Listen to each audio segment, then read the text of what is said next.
Hello friends, welcome back. இன்றைக்கி நம்ம வீடியோவில் பார்க்க போகிறது ஒரு ஸ்வீட் ரெசிபி, அதாவது கேரளா ட்ரெடிஷ்னல் இலையடை. இலையடை இல்லாட்டி இலையப்பம் சொல்லலாங்க.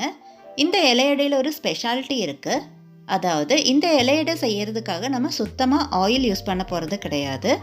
அதே போல் இந்த இலையடை நம்ம ஸ்டீமரில் வச்சு ஸ்டீம் பண்ணி தான் எடுத்துக்க போகிறோம்.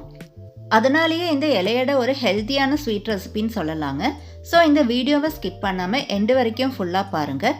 அதுக்கு முன்னாடி நம்ம சேனலை நீங்கள் இது வரைக்கும் சப்ஸ்கிரைப் பண்ணல அப்படின்னா கீழே இருக்கிற சப்ஸ்கிரைப் பட்டன் கிளிக் பண்ணி ப்ளீஸ் சப்போர்ட் பண்ணுங்கள். இப்போ நம்ம இலையடை எப்படி செய்யலான்னு பார்க்கலாம் வாங்க. இலையடை செய்யறதுக்கு தேவையான பொருட்கள் என்னென்னு பார்த்துடலாங்க. 2 கப் அரிசி மாவு எடுத்திருக்கேன். அதாவது இடியாப்பத்துக்கு யூஸ் பண்ணுற அரிசி மாவு தான் நான் இங்கே எடுத்திருக்கேன். அரிசி மாவு எடுத்திருக்கிற அதே கப்பில் 1 கப் வெல்லம் எடுத்திருக்கேன். அதாவது 2 கப் அரிசி மாவுக்கு 1 கப் வெல்லம் கரெக்டாக இருக்குங்க.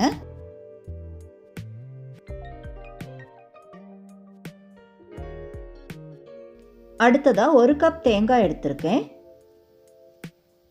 அரிசி மாவு மெஷர் பண்ண அதே கப்பில் தாங்க 1 கப் தேங்காய் எடுத்திருக்கேன். இதே போல் நல்லா துருவின தேங்காவை எடுத்துக்கோங்க. அடுத்ததாக இலையடை செய்யறதுக்கு தேவையான முக்கியமான பொருள் வாழை இலை. வாழை இலை நான் இங்கே கட் பண்ணி எடுத்து வச்சுருக்கேங்க. இதே போல் ஒரு அகலமான கைக்கு அடியில் வச்சு கை அளவுக்கு, அதாவது ஒரு கை அளவுக்கு அகலமான வாழை இலை கட் பண்ணி வச்சுருக்கேன். அடுத்ததாக அடைக்கு தேவையான ஃபில்லிங்ஸ் எப்படி ப்ரிப்பேர் பண்ணுறதுன்னு பார்த்துடலாங்க. அதுக்காக நம்ம இங்கே எடுத்து வச்சுருக்கிற வெல்லத்தை கரைச்சி எடுத்துக்கணும். ஸ்டவ்வில் ஒரு பேன் வச்சு அதில் நம்ம எடுத்து வச்சுருக்கிற வெல்லம் 1 கப் போட்டு அதே கப்பில் 1/2 கப் அளவுக்கு தண்ணி ஊற்றி கரைச்சி எடுத்துக்கணும். ஜஸ்ட் கரைஞ்சி வந்தால் மட்டும் போதுங்க.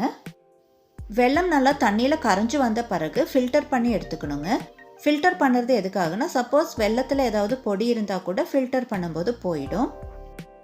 ஃபில்டர் பண்ண வெல்லத்தை அதே பேனில் ஊற்றி ஸ்டவ்வை மீடியம் ஃப்ளேமில் வச்சு ஒரு கொதி வர வரைக்கும் வெயிட் பண்ணலாம்.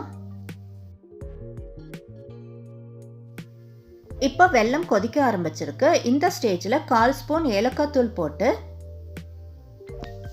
எடுத்து வச்சிருக்கிற தேங்காய், அதாவது துருவின தேங்காய் 1 கப் எடுத்து வச்சிருக்கோம் இல்லையா, அதையும் போட்டு மிக்ஸ் பண்ணிடலாங்க. தேங்காய் போட்ட பிறகு ஸ்டவ்வை லோ ஃப்ளேமில் வச்சு நல்லா மிக்ஸ் பண்ணிக்கலாம். அதாவது நம்ம போட்டிருக்கிற தேங்காவும் வெல்லமும் நல்லா மிக்ஸ் ஆகி திக்கான கன்சிஸ்டன்சிக்கு வரணும். நமக்கு டைம் கிடைக்கும் போது இதே போல் ஃபில்லிங்ஸ் ப்ரிப்பேர் பண்ணி ஃப்ரிட்ஜில் ஸ்டோர் பண்ணி வச்சுட்டோம் அப்படின்னா எப்போ நம்ம இலையடை செய்யும் போதும் எடுத்து யூஸ் பண்ணிக்கலாங்க, கெட்டு போயிடாது. இது ஒரு சின்ன டிப் கூட தான். பாருங்கள், இப்போ நம்மளோட ஃபில்லிங்ஸ் எல்லாம் இங்கே ரெடி ஆயிடுச்சு. அடுத்ததாக நம்ம எடுத்து வச்சுருக்கிற மாவில் 1/2 ஸ்பூன் உப்பு போட்டு நல்லா ஒரு தடவை மிக்ஸ் பண்ணி விட்டுடலாம்.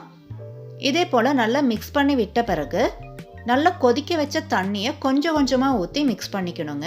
கொதிக்க வச்ச தண்ணி ஊற்றின பிறகு கை வச்சு மிக்ஸ் பண்ணாமல் இதே போல் ஒரு ஸ்பூன் வச்சு மெதுவாக மிக்ஸ் பண்ணி விட்டுக்கணும். தண்ணி ஒட்டுக்கா ஊற்றாமல் இதே போல் கொஞ்சம் கொஞ்சமாக தேவைக்கு தகுந்த மாதிரி பார்த்து பார்த்து ஊற்றினா போதுங்க. அதாவது நம்மளோட இந்த மாவு சப்பாத்தி மாவு பதத்துக்கு நம்ம குழைச்சி எடுத்துக்கணும். ஃபஸ்ட்டு நம்ம சுடு தண்ணியை கொஞ்சம் கொஞ்சமாக ஊற்றி ஸ்பூனில் மிக்ஸ் பண்ணிக்கலாம். ஏன்னா நல்லா கொதிக்க வச்ச தண்ணியை நம்ம கையில் வச்சு குழைக்க முடியாது இல்லைங்களா, அதுக்காக தான் நம்ம இந்த மாதிரி ஸ்பூனில் வச்சு மிக்ஸ் பண்ணிக்கிறோம்.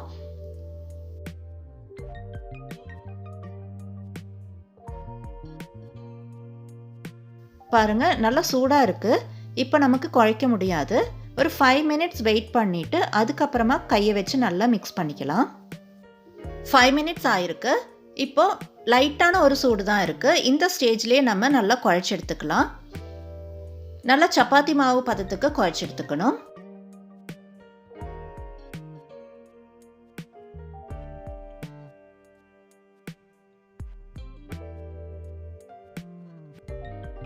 நல்லா இந்த அளவுக்கு குழைச்செடுத்த பிறகு 1 ஸ்பூன் நெய் ஊற்றிக்கலாம். நெய் ஆப்ஷனல் தாங்க, நெய் வேண்டான்னு நீங்கள் ஸ்கிப் பண்ணிக்கலாம். நெய் போட்டு அடை பண்ணும்போது அதோட ஃப்ளேவர் ரொம்ப நல்லாயிருக்கும். அதுக்காக தான் நான் இங்கே 1 ஸ்பூன் நெய் ஆட் பண்ணியிருக்கேன். உங்களுக்கு வேண்டான்னா நீங்கள் இந்த ஸ்டேஜ் தாராளமாக ஸ்கிப் பண்ணிக்கலாம். இலையடைக்கு தேவையான மாவு இங்கே ரெடி பண்ணியாச்சு.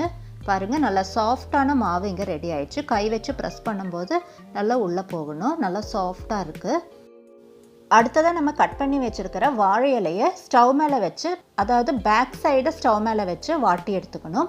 உள்பக்கமாக வைக்கக்கூடாது, பேக் சைடு தான் ஸ்டவ் மேலே வச்சு இதே போல் வாட்டி எடுத்துக்கணும். இலையை இதே போல் வாட்டி எடுக்கிறதுனால இலை சட்டுன்னு கிழிஞ்சிடாது. மாவு வச்சு பருத்தும் போதோ இல்லை இலையை இதை போல் மடக்கும் போதோ இலை கிளியாமல் இருக்கும். அதுக்காக தான் நம்ம வாட்டி எடுத்துக்கிறோம். நான் இதே போல் எல்லா இலையும் வாட்டி எடுத்துருக்கேங்க. இப்போ நம்ம இலையடை செய்யறதுக்கு ஸ்டார்ட் பண்ணிடலாம். மாவை கொஞ்சமாக கையில் எடுத்து அதை பால் சைஸுக்கு லைட்டாக உருட்டி எடுத்த பிறகு கை அடியில் வச்சு லைட்டாக இதே போல் பருத்தி எடுத்துக்கணுங்க. அடுத்ததாக வாட்டி வச்சிருக்கிற வாழை இலையை எடுத்து வாழை இலையில் நம்ம மாவை வச்சு பருத்துறதுக்கு முன்னாடி ஒரு விஷயம் கவனிக்கணும். வாழை இலையோட மேல் பாகம் நம்ம வலது கையில் இருக்கணும். இந்த மாதிரி லைன்ஸ் கீழ்பாகமாக வரணும். அந்த ஒரு பொசிஷனில் வாழை இலை எடுத்துக்கணும்.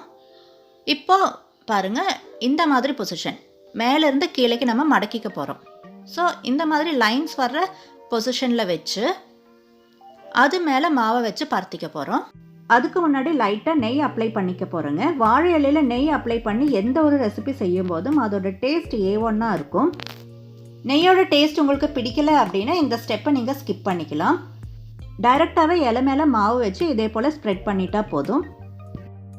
இந்த மாதிரி தின்னாக ஈவனாக கையை வச்சு ஃபுல்லாக ஸ்ப்ரெட் பண்ணிக்கணுங்க. நான் எப்பவும் செய்கிறங்காட்டிக்கு எனக்கு இது ஈஸியாக வந்துடுச்சு. சப்போஸ் புதுசாக செய்கிறவங்களாக இருந்தால் உங்களுக்கு இந்த மாதிரி ஸ்ப்ரெட் பண்ண வரல அப்படின்னா உங்களுக்கு வேறொரு மெத்தடில் மாவு பருத்துறது எப்படின்னு காமிக்கிறேன். இந்த மெத்தட் நான் ஆல்ரெடி ரைஸ் பத்திரி வீடியோவில் டீட்டெயில்டாக போட்டிருக்கேன்.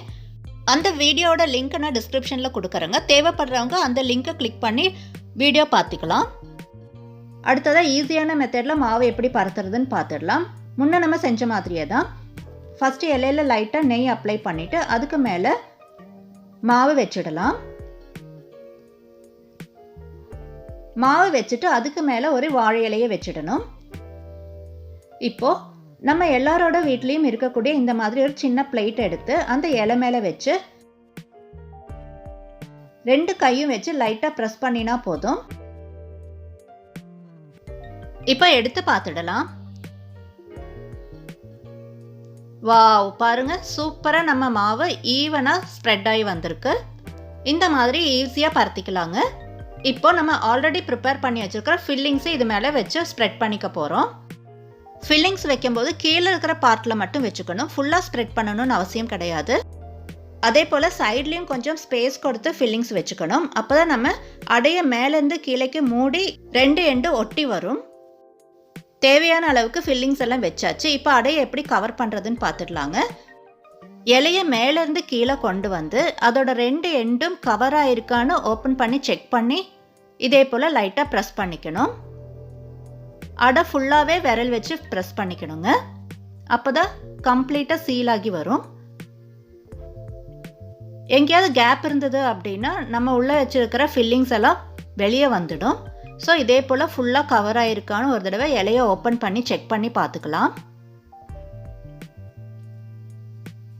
பாருங்கள், ஃபுல்லாக கவர் ஆகி வந்திருக்கு, சீலாகி இருக்கு. இந்த அளவுக்கு நல்லா சீலாகி வந்திருக்கணுங்க.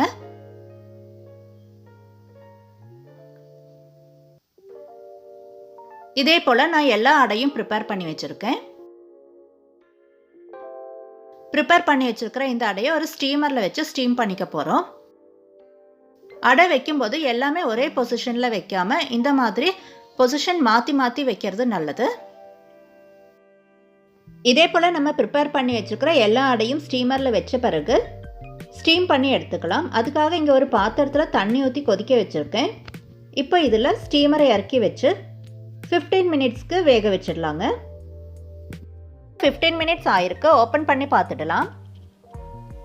வாவ், சூப்பராக நம்ம இலையடை வெந்து வந்திருக்கு. சூடோடு நம்ம எடுக்க முடியாதுங்க. ஒரு 5 மினிட்ஸ் வெயிட் பண்ணிவிட்டு நான் உங்களுக்கு இலையடை வெளியே எடுத்து காமிக்கிறேன்.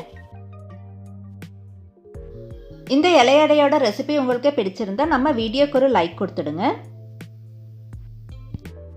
வெந்து வந்திருக்கிற இலையடை எப்படி இருக்குன்னு உங்களுக்கு ஓப்பன் பண்ணி காமிக்கிறேன்.